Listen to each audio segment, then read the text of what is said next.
Hey, welcome back to the Business Freedom Podcast. Lars Hedenborg, founder of Real Estate B School, co-founder of High Performance Real Estate Advisors. Got into real estate business in 2008 and launched Real Estate B School in 2013. And this is your first episode, I'm gonna ask you to back up one episode. This is gonna be part 2 of a virtual intensive workshop session that we held in April of 2020. And the leadership advice from these 3 team leaders with combined production over 1,000 homes, not including what my team does, it is timeless. And some of it's based on what's happening in the world at the time they recorded it. And it's all just amazing stuff. And they've been with Real Estate B School for years, and they've just done amazing work within our community. The only thing I ask, since this is a members only piece of content, is that if you love it, if it's helpful, if it inspires you, I'm going to ask you to share it and leave us a 5-star review. That is the only ask, to share it on social media and leave us a 5-star review. So stay tuned. Part 2 of what do I call this? Lessons on leadership from 3 team leaders with 1,000 homes sold per year combined. So stay tuned for part 2.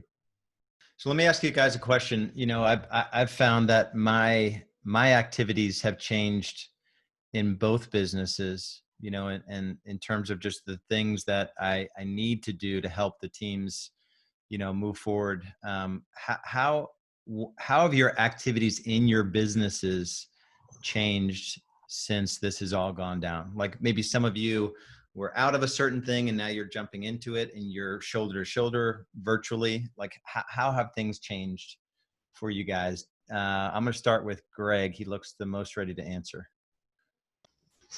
How are things, you're talking about how things changed most in our business or relationship with our team? No, just like, you know, maybe before you were like the true CEO and everything was running, and now like, yeah, you're in there recruiting, you're calling it. Yeah, so I generally never tried to sell houses. So I'm like, you know, if I lost some deals, I didn't really care that much because I like to go home in an early time in the day. And I find myself, I've sold a few, you know, the higher end deals. I've sold 4 of them in the last couple of weeks that may have not got done otherwise.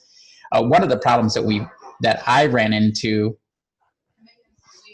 hang on one second. That's the awesome part of, as Dan says, Rona. Sorry, I think our kitchen is being remodeled at the moment. So,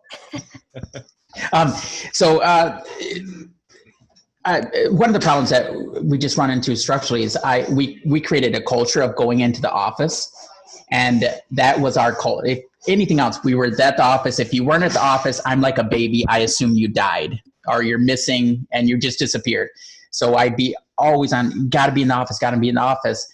And that was great until now. For weeks and weeks, we cannot go in the office, and I don't know where people are at or what they're doing. And I'm having real honest conversations with people, and my agents aren't working. They are working. You know, I'm like, give it to me straight. 3 hours? And they're like, 2 hours. I got my guys, come on, you can't give up. I don't give up. I double down. That's just my nature though. You press me, I double down every time. And it turns out my team, you press them in this manner and they almost all quit, and they're great workers. So I've had to really get serious with them and motivate them. And we're shut down for another 2.5 weeks. We're not working. So trying to connect with people, keep them motivated, something I haven't had to do a whole lot of, has been incredibly challenging. So along those lines, what have you adopted? You know, have you started the daily Zooms, accountability, reporting numbers? Yeah. So immediately.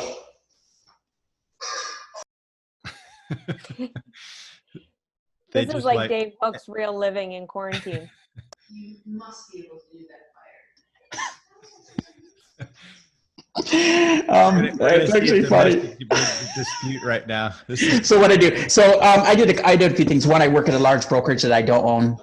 The day before when this got turned off, I got with the owner of the company. I said, hey, let's start a task force. I put on a task force with daily meetings at 1, giving updates, at national guest speakers on. So I did that to kind of support the company and my team, large company, over 1,000 agents. I've switched, and immediately on day one, switched my team from 8:30 to 11:30. We're all on Zoom. Everybody that's not goofing around, I guess, is on Zoom so we can see each other, communicate. I switched my team meetings from mornings to afternoons. Hopefully we could get work done in the morning before chaos got too carried away in the afternoon at home. Switched our team meetings from 1 hour a week to 2 half-an hours. My one-on-one sessions went from, I was constantly like, hey, don't worry about it. We'll meet up again next month. And next month would come. I'd be like, hey, guys, oh, you're busy. I'm busy. And those got real serious. We dialed down on everything. I sent food out to my people. I'm concerned about some of them literally don't have enough food. We have no sales. We have sales going on, but the potential is zero. We're going to get to here shortly if things don't change. So those type of things. And I did those on day 0. I made all those changes and it's worked pretty well. Awesome. Dan, what have you personally had to do in the business that you got away from? Well, I just want to bring up, so about a month and a half before all this started, maybe a little bit more, we identified as a leadership team a handful of folks that we needed to kind of part ways with. Let's just put it that way. But they're really good people. 2 of them are really good salespeople, but just weren't really good culture fits. So one of the things we had to adapt to really quickly, because we rocked the boat. We didn't blow up our team, but we parted ways and kind of encouraged, like, hey, this is not the best fit for you. And we had, a handful of agents raise their hand, say, yeah, we agree. This is a perfect time. Something just wasn't 100% right with our culture. So we took this time, especially at the very beginning, to kind of push. And one kind of took a little bit more of a hard push to get him to jump off the boat. So we took this time to really dial in, and we've been talking about our culture for months within our leadership team. Just, it's good, but something was off. So we took this time to kind of, revisit, what our culture we want it to look like, and nail down on, our core group, and then rebuild around a core group. So around prospecting and things like that, we did move to Zoom for daily huddles, same with meetings. But we're changing the language just a little bit around on huddle. Who can help out calling this, or this today? Who can help out on this versus you have to do like X amount? That seemed to, that's worked for years, but it feels like there's just a different vibe in the air. And, Lars, you said it on one of the Wednesday calls, we have to listen to our folks. And Drew, I think you said it as well in that same call, we're human, right? And people have emotion, and to kind of do the normal routine, like, hey, we have to do this, and this, and have a proper cadence. Yeah, there has to be a proper cadence, but let's adjust during these times to do more follow-up, to do, different style of touches, to have people do a little bit more opportunity time and ease back into it. Versus, my original approach when all this happened was, guys, we have to do 18 hours of prospecting because we're going to have to pretty much like almost double what we were doing to get the same results. And people listened, people bought in, but as more negativity, brewed around this whole issue, and then you have me over here saying all these crazy ass things and pushing people in directions I don't say they don't want to be pushed, but it just wasn't the right time or place. So we slowly eased back into, okay, let's start this. Who can help out with this? Here's this list for you today. More kind of a, who can help out on this approach. And that seems to have like a lot better result for us. And it's not kind of, you have to do this, you have to do that, which most people are okay with when different circumstances, because they want the accountability, they want the structure. So that's kind of the big thing for us. Have you thrown a headset on and gotten on the phones? I did, and not as much as I wanted to, but I did, just so the agents who I could report on actual numbers. And I know the first time I popped on, I only made, it was about 3.5 hours worth, but it was 61 dials, 20 contacts, 1 hang up, which is not bad. It was roughly 8 or 9 meaningful combos with 2 or 3 sent over to the lender, mostly follow-ups. But I just wanted to prove to the team that, their biggest fear was, okay, people don't want to talk to us right now. And I found that totally opposite. The conversations were actually really long. They were good, even though, people were scared. My husband lost his job, and I appreciate you guys checking in. Well, how are you doing? So the conversations changed up a little bit, but that's, I wanted to prove to the team and myself, like, hey, people do want to talk to us. They're not doing anything else. So I have, but not to the extent that I really wanted to. It's more been working on projects and dialing in on some things I need to work on within the business. Yeah. All right, Drew. So kind of getting into our next question a little bit too, but what have you had to step back into with the team? And then, I want to ask all of you, like, really to tell us what the conversations are like now with your teammates as well. But we'll start with just that first part. Drew, what are you doing now that you weren't doing before? Yeah, so much like Dan, immediately we went to ramp up the prospecting. Everybody in your database needs to be called. And I jumped right into that with the team, and we really harped on it very, very hard for the first week or so. It was during that time that I also listened to the Craig Groeschel leadership podcast about leading through crisis. And if you listen to it, which everybody on this call should, you hear a couple different things in it. And one of the things that you heard in it was, whatever your first plan is, it's going to be wrong. And I was like, no, we're doing the right things. I'm in here prospecting. I get alerted in the evenings about cold leads that re-inquire, and it'd be like 9:30 at night, and I'm there like scheduling appointments with them, which before I'd have been shut down and with my family at that time. But I was really getting back into it. And one of the things that we found early on was, we do a one-on-one. I do a one-on-one with the agents every other week. So one-on-one every other week. And then on the off week, they get an email to them. And what I found very quickly was that wasn't enough.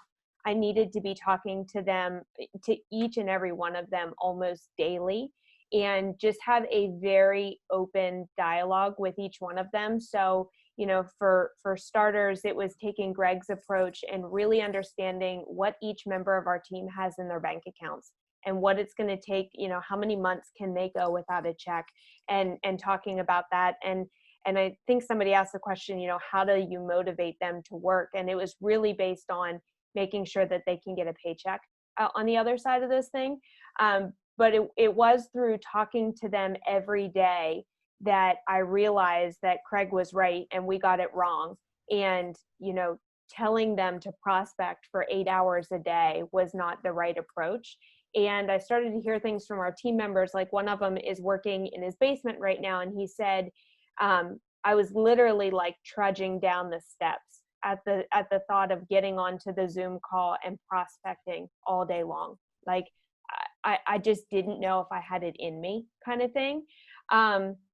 And it was when we realized that we have just been this team that has been focused on prospecting, and that's the way we held our team accountable. And that's where they got their wins, was whenever they were scheduling appointments and putting properties under contract. And we had to change not only our activities, but the way we held them accountable, to help them to be productive during this time. And so it didn't just mean we were prospecting and that measured your productivity. So that was our biggest aha kind of stumbling block. I think they probably went through it for 3 or 4 days before we really realized that we weren't meeting them where they were and needed to make some changes in our leadership.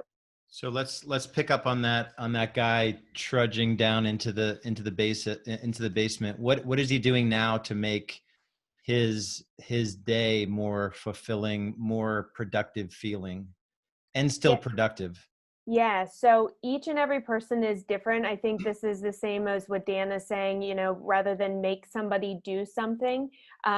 We did a brainstorm as a team to decide what activities could they be doing to be productive right now. And some of those are going to be on business activities, like growing your database and putting systems into place. And some of them are going to be in the business, and they're going to be prospecting in different ways. That's not just phone calls. It's also handwritten notes. It's also social media messages to people and text messages as well. And so I've met with each of them to decide what they want to do. One of our agents said to us very early on in the shutdown, he said, part of me wants to be productive in my business, but the other part of me, if I'm being honest, wants to be productive at home as well. because when the gates lift, we're going to take off running, and anything that I had to do at home, I won't be able to do now. And so part of me is like, I want to spend some of this time doing that. And so we really just talked with the agents about that in their business and said, what are some things that you want in your business that you just never had time to do? Right? Because now is the time that you have to do it. And so each and every agent has identified what those things are. And then every day, we took a note from B School, something that you guys do every time you drop in the Facebook, like, what are your top 3 priorities this week? It reminds me that I need to identify those. And so now each of the agents are identifying every week what their top 3 priorities are to complete. And then every day they have 3 tasks that they have to complete that will contribute to those priorities. So they drop those into a spreadsheet and just into a Google form, so that now on their one-on-ones, I'm not just doing a scorecard review that measures their prospecting activities, but also what productive activities they completed this week. Yeah. So what did you say you were going to do, and did you do it? How good of a job did you do doing it? Yeah, and I think there was a measure of that was really helpful for us, and then the other was just keeping everybody really engaged and involved. And so I do think that communication is key through multiple mediums. I mean, I think Voxer is one thing, which is how we usually communicate, but I learned something about my own leadership that is kind of something that, I don't know, I like to do, that I'm pretty good at. I guess I'm a pretty good like hype man. We took my son snowboarding, and he knows how to snowboard, and I don't know how to snowboard. So I couldn't coach him through snowboarding, but I could tell him he was doing a really good job and hype him up through it. And so being able to do that with the team has really given them confidence to stay in it. We also built a culture committee and named the team for it. And so now they each come up with a new activity every week, or a new culture builder that we're doing throughout this shutdown that's not coming top down from leadership, but from the agents themselves, and keeping them kind of engaged and involved. And I think maybe it's just me, the rest of my team is on here and they can tell me if I'm wrong. I think the fact that we are doing cultural activities to stay engaged also helps them do the business activities and stay engaged. Thanks for listening to the Business Freedom Podcast. If you're getting value from the podcast, would you please leave us a 5-star review and share it with others who might benefit from the content I'm sharing? And if you're ready to scale your real estate business sustainably and profitably, there are a couple options for you.